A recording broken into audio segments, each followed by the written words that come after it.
Новата учебна година ќе започне утре за околу 255.000 основци и средношколци. За учениците од второ и пето оделение има нови наставни програми според концепцијата за основно образование, која што од лани се спроведува етапно. Наставата од новата учебна 2022-2023 година ќе се реализира во отворени училишта и без антиковид протоколи и обврска за носење на заштитни маски. Токму темата образование ни е во фокусот на редниве минути со професор во студиото 3, како што впрочем и најавив пред музичката номера, и покрај континуираното реформирање и вложување во нови проекти, квалитетот на образованието по неколку основи и анализи е на рекордно ниско ниво. Образовниот систем предниза предизвици за кои решение е потребно веднаш, бидејќи генерации за губење немаме. Тема на анализа со универзитетскиот професор доктор Мишко Джидров, проректор за настава при Универзитетот Гоце Делчев од Штип. Добро утро и добро ни дојдовте. Добро утро и добро ве најдов. Имаме актуелна тема за разговор ова утро и не случајно отвараме пред почетокот на учебната година за основците и средношколците. Веќе студентите ќе почекаат, но ситно бројат до почетокот на студентската година. Професоре, квалитетот на образованието, како што спомена во најавата, по сите анализи и параметри е нешто што сериозно треба да се реформира. Податоците од Државниот завод за статистика, како прво прашање да речеме, во основните училишта на крајот на 2020-2021 велат дека од 185.000 ученици во редовните училишта, одлични биле близу 71.000 и сега тоа на прв поглед делува добро, имаме успешни ученици, но она што се случуваше, да речеме, еве со уписот на средношколците во средното училиште Орце Николов покажа сосема друга слика за успехот на истите. Вашите колеги велат дека состојбата во образованието е само отсликување на состојбите во општеството. Каков е вашиот став? Токму така, образованието е многу актуелно во овој момент, односно во изминатите неколку месеци се збори за образованието, особено по тие тестирање кои што се спроведуваат во средното образование, понатаму тука е Шангајската листа, кога ќе се објави секогаш има реакции и се напаѓа образованието. Од друга страна, во овој момент и средношколците донесуваат и основците донесуваат клучна одлука за нивното образование во една средина, како што споменавте, општеството е тако како што е во кое што живееме, се напаѓа образованието, а од друга страна треба да донесете клучна одлука за вашето образование, кое што понатаму многу ќе зависи во вашиот живот. Образованието е токму така поврзано со ситуацијата во општеството. Бројките на средношколци кои што имаат петки од една страна звучи во ред. Ние како професори очекуваме тие средношколци да дојдат во нашите предавални, но од друга страна се соочуваме со ситуација во која тие петки се поклонети, тие петки не се реални, потоа кога ќе започнеме со образовниот процес во високото образование, веднаш имаме проблеми.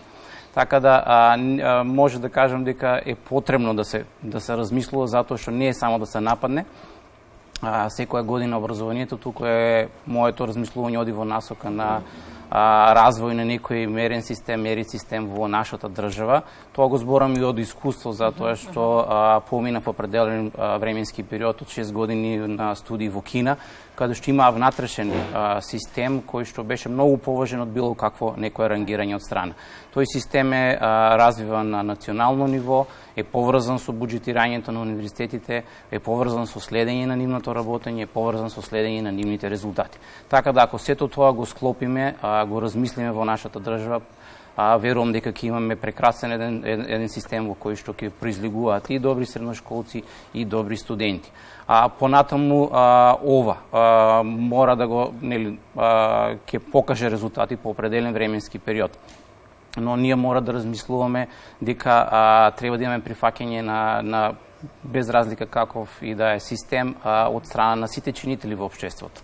Значи не се само тука професорите, не е тука Министерство за образование и бирото, тука мора да размислуваме дека треба да се развие една заедничка стратегија кое што ќе ја прифатат сите, од студентите, родителите, Министерството, професорите, сите универзитети, стратегија која што ќе биде прифатена од сите чинители, ќе биде поддржана и од позиција од опозиција. Зошто? Затоа што со промената на власта да не се прекине таа една стратегија. Само на долг рок, со една таква развиена стратегија, прифатена од сите, верувам дека после определен временски период ќе почнат резултати. Ова не го зборам исто пак напамет, тоа е пример од Малезија, каде што направиле анализа пред многу време, виделе дека, односно го дефинирале проблемот, седнале, дефинирале на таква стратегија, ја прифатиле сите и таа стратегија долгорочно се спроведува. И сега се мислам меѓу 5 најдобри дестинации за образование во светот. Професора, кога се знаењата во прашање, не се однесува оно што го говоревме само на основците и на средношколците. Голем е бројот на студенти кои што според истражувањата немаат доволно знаење по завршување на своите студии и не се со тоа конкурентни на пазарот на труд. Проблемите со оценувањето се чини се многуслојни, за нив се необходни системски решенија за кои пак според многу ваши колеги недостасува политичка волја. Алармот, велат, постојано е вклучен, но која е гарнитура да дојде на власт, наместо да ги решава тие проблеми, се чини некако се одлучува да го гасат алармот. Да, токму така. Јас си споменав и претходно дека е потребна долгорочна стратегија прифатена од сите. Значи, ако се работи со мала група на професори, се работи со не знам, не се споделуваат информации, потоа е многу тешко да се прифати такво нешто. И самото спроведување на крај треба, како што споменав, да биде прифатено од сите чинители во општеството, затоа што ако ние со промена на власт се менува таа стратегија, се стопира, сето тоа се одразува понатаму на нашето работење. Не зборувам само на високото образование, тука и на средното образование, основното образование. Така да студентите, вие споменавте скоро 71.000 на одлични средношколци ќе пробаат да најдат простор во високото образование, но таа ситуација со нереалните оценки понатаму се одразува и врз квалитетот на студентите. Самото тоа што ние, голем дел од факултетите, организираат некои дополнителни предавања, дополнителна настава пред почетокот на предавањата, покажува дека ние се обидуваме на некој начин да ги подготвиме средношколците да влезат спремни во образовниот систем. Верувам, пак ја споменам таа стратегија општо прифатена, во која што ќе ги имаме сите тие чинители вклучени, ќе даде резултати и средношколците ќе влезат многу поспремни во високото образование. И падот на образованието се должи на неколку фактори, велат анализите. Споменавме општествената атмосфера, која што е прв и основен, меѓутоа се наведуваат уште неколку. Непочитувањето на образованието, недоволната мотивираност на професорите, лошите учебници. Да, токму така, значи ситуацијата се поврзува и со ситуацијата во општеството, значи поврзувањето на буџетирањето на универзитети, на кој начин се прави тоа и како треба да се прави. Значи поврзувањето со бројот на студенти не е најстрекно решение.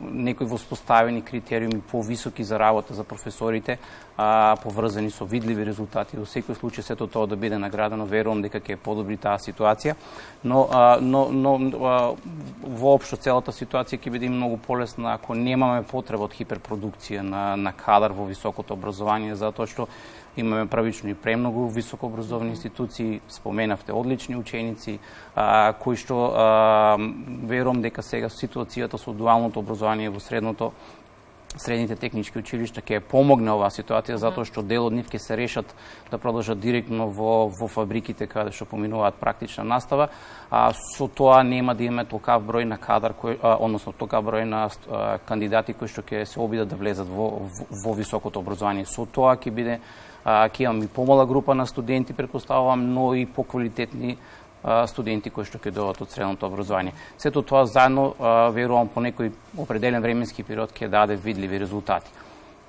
Професор, несумнено образованието е клучно, а она што се случува со него изминатиот период покажува каде сме ние.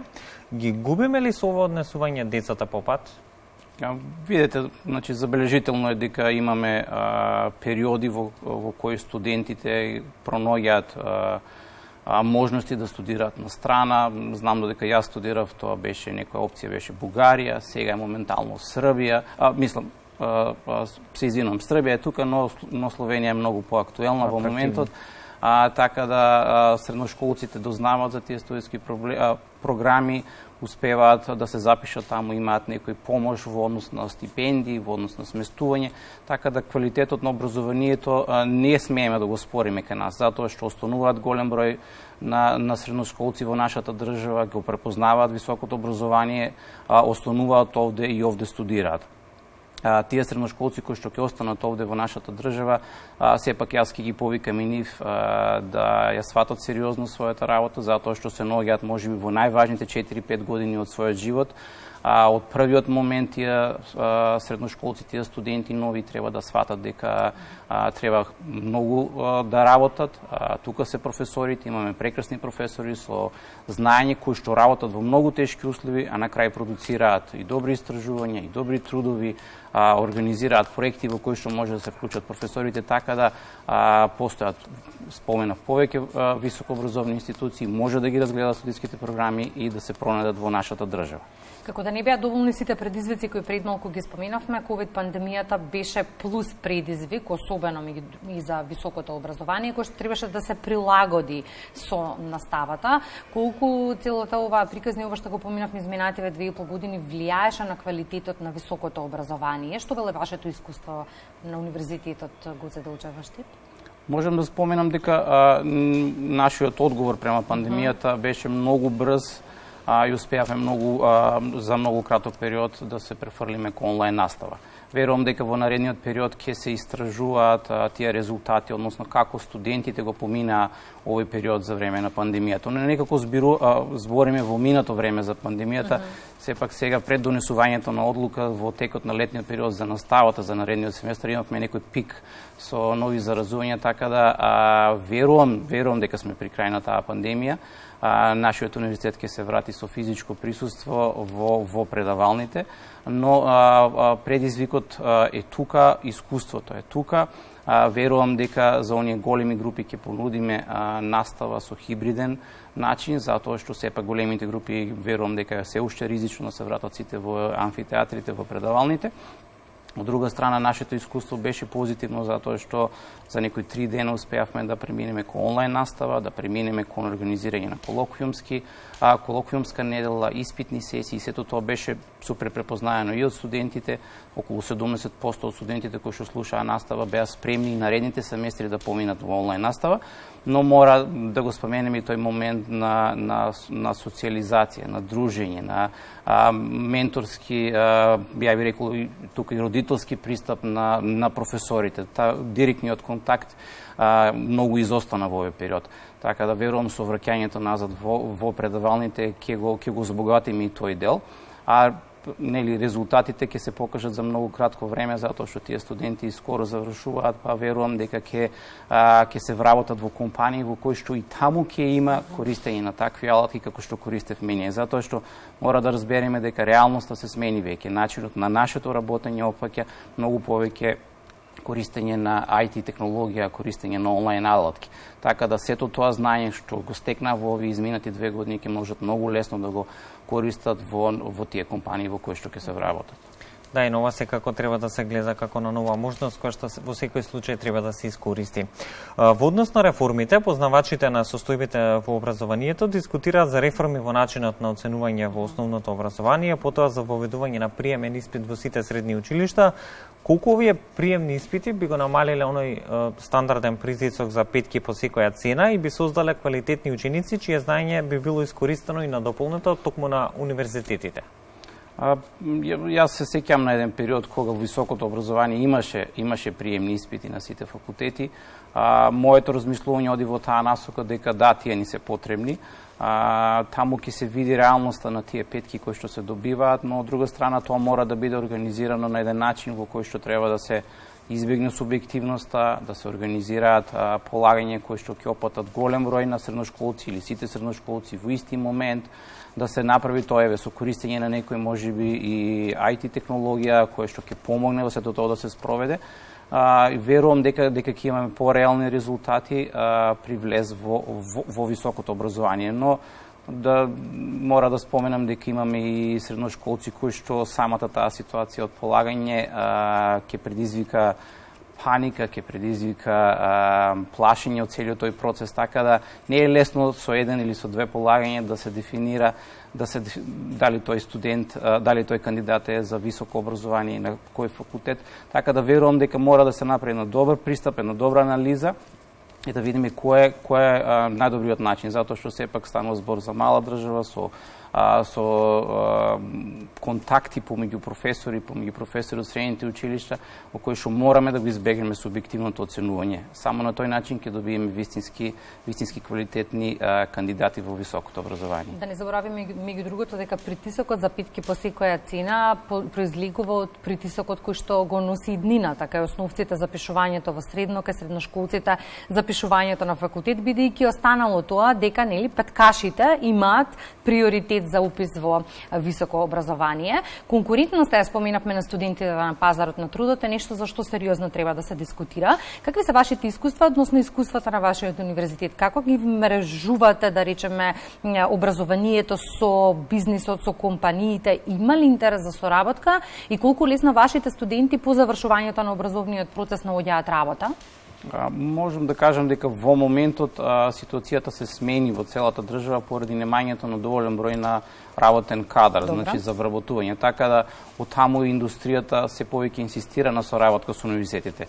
Индустријата и универзитетите соработува и претходно, но сега поради тоа што нема кадар за вработување, гледаат студентите да ги вработат уште во трета година, во четврта година, да спроведуваат практична работа кај нив, да влезат многу поспремни во тие нели дали станува збор за индустрија, дали станува за збор за банки, за судови и слично, така да комуникацијата постоеше и претходно. Ние нашите студиски програми ги развиваме врз основа на таа комуникација со сите овие чинители во општеството, затоа што само на тој начин ние дознаеме кои се нивните реални барања. Мора да споменам дека тие многу побрзо се развиваат, технологијата многу побрзо се менува. Универзитетите сами по себе се тромави институции кои што самото ограничување можеби од 5 годишни студиски програми, самото ограничување во буџетирањето во кој што не можеме доволно да се опремиме, сето тоа влијае врз нас, па затоа се ослонуваме врз директна комуникација со индустријата. Нивните барања секогаш се слушнати, нивните барања се преточени во студиските програми, потребата од пракса на студентите за поблиску и полесно да се вработат понатаму е тука. Нашиот универзитет, иако законот во 2018 година нема веќе практична работа, ние продолживме да ја организираме, така да студентите сите поминуваат определен временски период во индустријата, односно поминуваат пракса, значи болници, судови и слично. Тука да ги споменам и самите студенти, значи нивната посветеност на тие моменти поминати надвор од универзитетот е многу клучен, многу важен, затоа што на тој начин тие си отвараат понатаму врата за полесно вработување. Така да јас споменав и претходно да го сватат овој период од 4 години, 5 години како сериозен период во кој што да ги искористат сите овие можности од добро образование, вклученост во работа, некои активности на универзитетите, но на крај испроведување на практична настава кој што ќе си отворат понатаму врата за да се вработат. И сега додека основците и средношколците се подготвуваат за почетокот на новата учебна година, матурантите се подготвуваат за упис на факултет, нешто што е актуелно периодов. Колку студиски програми има на вашиот универзитет, колку слободни места има за упис и кои се оние програми кои што се најбарани, најатрактивни би рекол меѓу идните студенти? Токму така, Универзитет Гоце Делчев вчера го заврши првиот уписен рок. Денески ги имаме прелиминарните резултати. Универзитетот има 15 единици, односно 12 факултети и 3 академии. Вториот уписен рок го подготвуваме кој ќе биде на 9 и 12 септември. Студиските програми се добро познати, пред 2 години беа реакредитирани сите студиски програми, така да студентите, односно идните студенти, може да влезат на сајтот на Универзитет Гоце Делчев, да ги видат студиските програми. Јас би ги повикал да не само се запознат со студиските програми, се запознат и со нашите професори, да видат кој од која област прави истражување и дали би можеле тие да се вклучат со нивните активности во текот на студирањето. Можам да споменам дека факултетот за медицински науки е многу актуелен, но мора да ги споменам и другите факултети кои што имаат константен прилив на студенти, тоа се правниот, економскиот, факултетот за туризам, бизнис, логистика, техничките факултети секогаш одржуваат некоја константна бројка на прием на нови инженери, идни инженери, така да сите студенти можат, односно сите кандидати можат да го препознаат Универзитет Гоце Делчев како своја идна дестинација. Секако почнуваме уште една година образовна полна со предизвици, но некаде еве за крајот на разговорот која е пораката и до вашите колеги, меѓу другото и до учениците, тука мислам и на студентите, но еве и на средношколците и на основците пред почетокот на годината. Реформи се потребни и тоа веднаш, но во меѓувреме како генерации загубења немаме. Мора самите да сватиме, јас кажав дека мора да го дефинираме проблемот и да почнеме да работиме. Верувам дека во позадина се работат стратегии, а тие стратегии да бидат достапни до професорите, да видиме во која насока ќе се одвива образованието, не само професорите, тука се родителите како најзасегнати, тука се студентите, така да ги повикувам и студентите сериозно да ја сватат својата работа во овој период. Кандидатите нека ги отворат студиските програми, нека прогуглаат, нека видат што ги очекува, затоа што постојат доволен број на студиски програми во кои што може да се препознаат и на крајот верувам по 4-5 години ќе ги видиме вработени во некои компании, во банки, во судови, ќе бидат и тие задоволни од образованието и самата нивна одлука да останат во нашата држава. Професоре Джидров, благодарам. Благодариме за денешното гостување. Очигледно е дека образованието е еден од клучните столбови за иднината на секоја држава, токму затоа реформите во областа на образованието се повеќе од неопходни. Да, и токму затоа со компетентни, стручни лица одлучивме да отвориме и оваа тема непосредно пред почетокот на новата учебна година за основците и средношколците. Студентите ситно бројат почнуваат за 30 дена со нови предизвици.